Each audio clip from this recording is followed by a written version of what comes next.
Back to you with another update on the renovation project. I'm learning a lot, making a lot of mistakes here and there, but I'm excited about it. Before I dive into that, I wanted to share some quick market updates.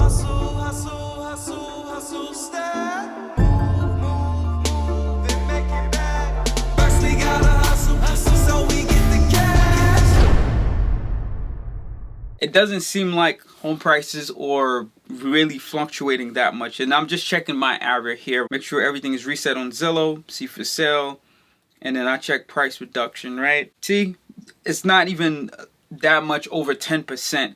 Really, when it gets to the 30-40% mark, I think when it really triggers the sign of, all right, there's some possibilities out here. And if we check on the entire New Jersey state, there's 17,000 homes and there are 2,000 that are price reduced. It's relatively about the same that's in Jersey City, so it's not that much different there. We're not seeing signs of a crash. Home prices have been selling a bit back over asking price, and interest rates have went up. It's just a weird thing that's happening right now. It just doesn't make sense. I'm like, who is buying these things and how are they buying these things? They must definitely be leveraging a lot of cash in order for this to make this happen. But stay hopeful out there. Be patient. Don't buy anything that you feel you can afford where the math does not make sense. Meaning, whatever the rental income you could potentially get off what you can rent out, plus your expenses that you think you're going to have. If it doesn't equate to something you can support, do not do it. Don't just buy something because you just want to buy something. It has to financially make sense and be looked at as an investment. Single family, like me personally, I strongly advise getting into that right now, unless either one, you're buying cash, or you have that much cushion available in order for you to pay it off, and then you just want to get a mortgage still instead, because it's pretty risky with where home prices are right now. The job market is weird, mostly in the tech sector. That's been battered, as we can see from the last video I shared. Tesla laid off quite a bit of people. There's not a huge momentum of that keep happening, but a lot of companies have frozen budgets in the tech field. They're not hiring and they're slowing down. It creates opportunities. So if you're out there thinking about doing a startup or disrupting a market, around these times are perfect, because when these companies start getting scared, it creates opportunities for you to step in and be able to capitalize on the fact that you're not competing as much with these innovations, because they're not spending on as much innovations. Except for, of course, you got your Meta that's really investing a lot in AI right now. Their stocks have been doing well. And then you got Nvidia, which I think is quite a bit untouchable right now, because with AI booming happening, despite the market conditions, they're really capitalizing on everything. Like, money's just going to them right now, and semiconductors as well. They're just booming. But price of these stocks have definitely lowered down a bit, as we can see from last week. And stock prices, crypto and stocks, have been slowly coming down a bit. It's not rapidly coming down, which is good, because for me, I'm excited whenever I see that, because I just injected a lot of cash into retirement. I would definitely want to capitalize on these opportunities so I can buy some of these crypto linked stocks or regular stocks that I paid like $2 for, and they're like $10 right now, back at that $2 price mark that I had it. So then when it all comes back up, man, we shooting really high. What I'm hopeful for is I buy on the downtrend while it's going down. I'll keep averaging down only on stuff I really believe in, not just random things that I'm just buying risky. So Grayscale is one company I do trust. They have definitely been following the crypto market quite a bit, meaning when Bitcoin go up, like Grayscale Bitcoin would go up, or Bitcoin Cash would go up, Grayscale Bitcoin Cash would go up as well. Those things have definitely been close to a one-to-one relationship. Not exactly, but it definitely pretty much have been behaving like a spot ETF, where it really follows the trends of the crypto market. Another thing that really caught my eye is this FTC non-compete ban that I've seen, and it said it could reshape the workplace. So what this allows you to, I don't know if you ever signed on a job and then they always had this non-compete clause that you had to fill out in order for you to start working there. Well, that might potentially change with this FTC ruling. Me personally, I never paid that any mind, because listen, I got my career ahead of me. I got things I got to do. If you're going to sue me because of the fact that I'm trying to get an opportunity for myself, then sue me. And honestly, most of them are not, because you don't have that much money. It's when you're probably generating billions or a lot of millions of dollars from an idea that you got from the company that you worked at. Then, of course, they're going to come after you for the fact that you violated their intellectual property.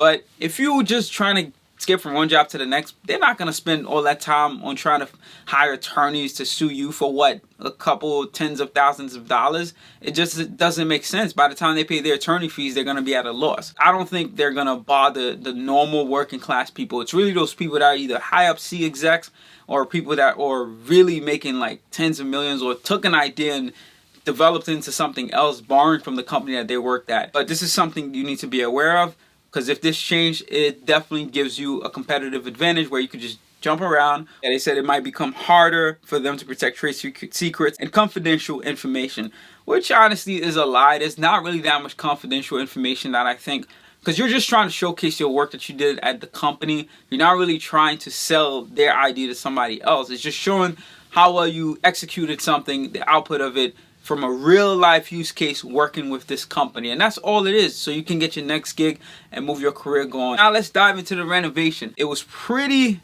time consuming, like getting all that tape across, but once I started putting up the wall tiles, as you're gonna see in the video, the lesson I learned is that you got to start in the middle, go straight across. Once you got your middle path, it's all leveled off, then you build off from the top and the bottom and expand in that manner. I tried to do it from the top first, and I realized, oh shoot, it wasn't lining up. So as you can see, the backsplash is starting to come together. I put the wallpaper. I'll let me know, does this look cheesy? I mean, there's one part you can see that stands out because the paint is peeling off. So there's nothing I could do about that. I could try to tape it down, but there's nothing I could do. But the wallpaper is on the wall. Worst case, I think what I'm going to do is just backsplash the whole thing. That way, everything is just pretty much covered. What I like about these is that you couldn't replace the individual ones. So if something was to happen in the future, we got to do some work. I can cut out as many of these little pieces and then put them back in. It was hard because, as you can see, I had to figure out how to align this properly so that it like really shoved in, and I missed the alignment just slightly, so I had to rip this part out. That's why this part has such a big gap.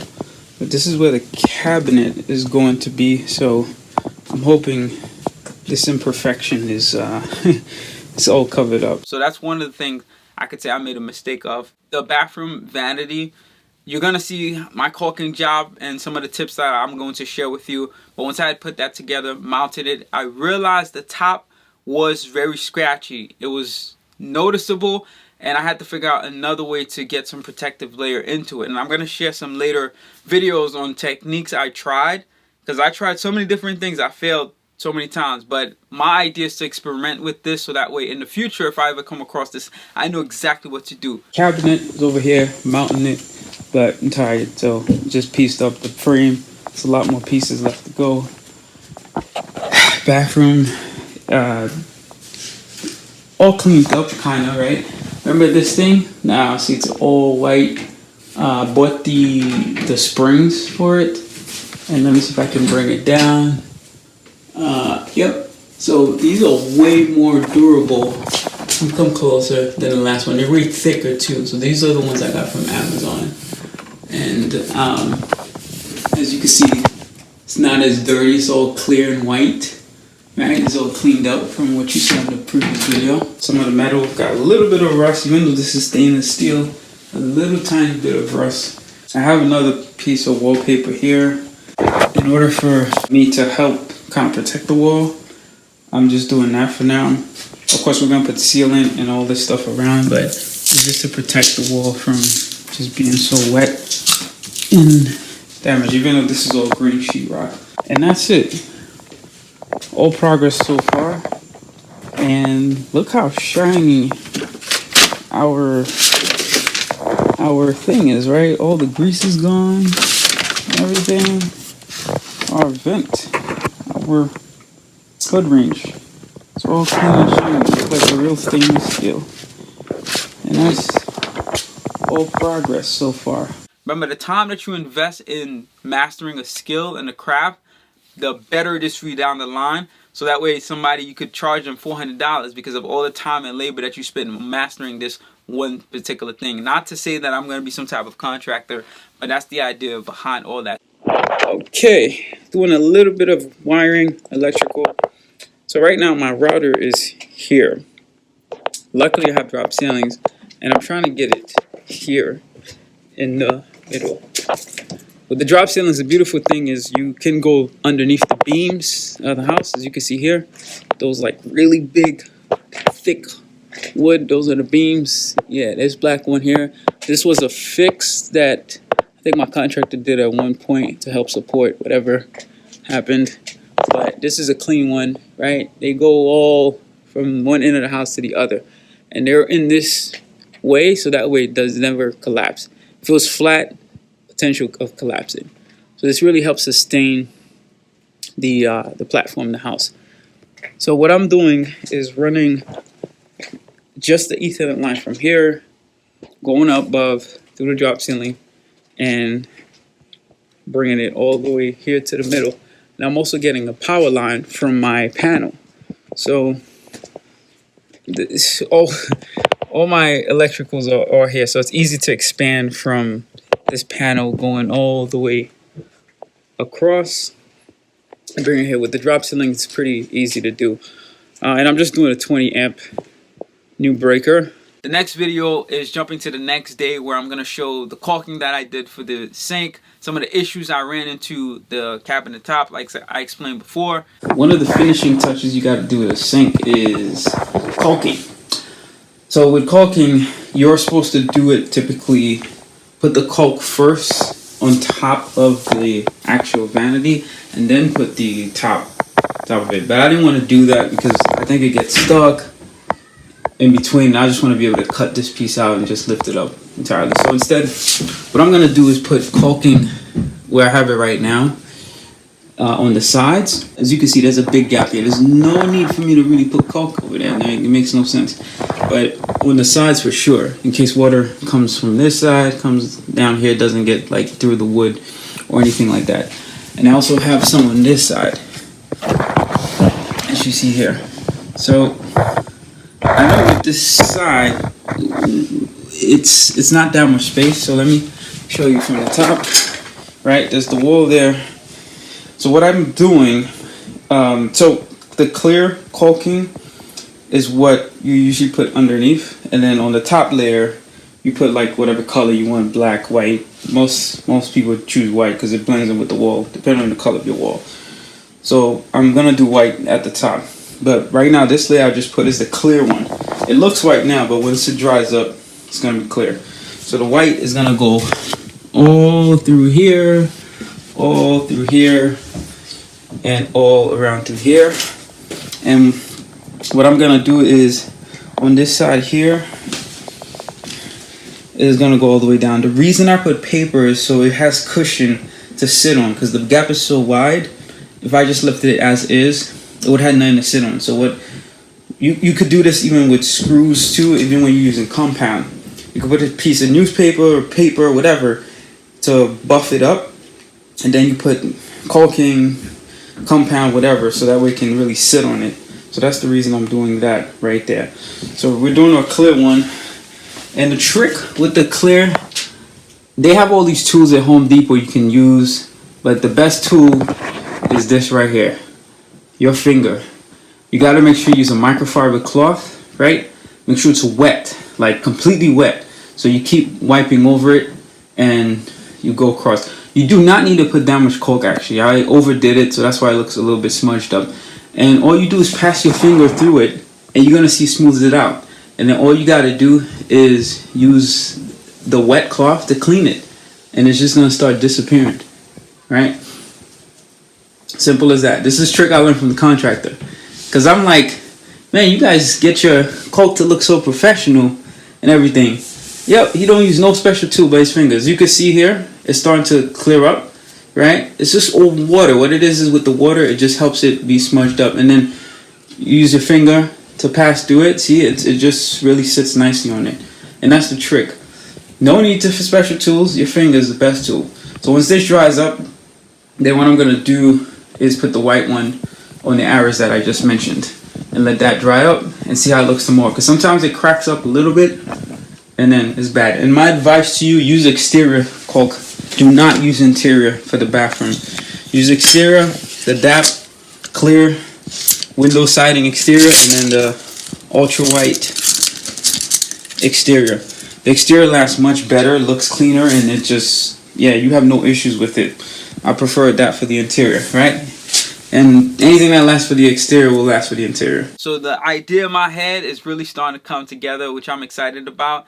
Those two rooms right there, they're the smallest rooms in that whole space. But I think if I can make them pop and shine, I could really elevate the value, the attraction of that. This is what the white, you can kind of see it looks all messed up right now, right? Again, my wet cloth, right? Make sure it's wet, put my finger on it, and then you just smudge it. Now you see how clean it's starting to look? Simple as that. This is the white one, so this should blend in with the wall. But I'm gonna go over it one more time just in case I miss a couple of spots. You know, it helps even it out. Looks like there's a little spot I gotta put right there.